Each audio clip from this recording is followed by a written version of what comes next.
Tenemos el gobierno más incapaz y peor gestor de la historia de Aragón. Somos los peores pagadores de España.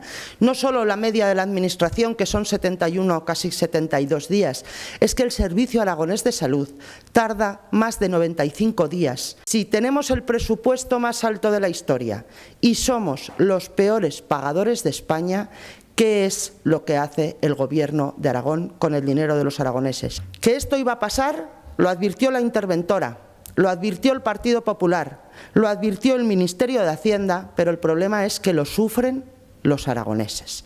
Somos la comunidad autónoma donde más impuestos pagamos de España, donde peores servicios tenemos de España y donde además peor cobran los proveedores de España. Y esos son autónomos y pequeños empresarios de la comunidad autónoma de Aragón, que en un momento donde necesitan liquidez, su gobierno se está financiando a costa de los pequeños proveedores. Solo con el Estado este año hemos firmado 1.200 millones de euros de deuda que no empezaremos a pagar hasta el 2027 porque tiene 4 años de periodo de carencia.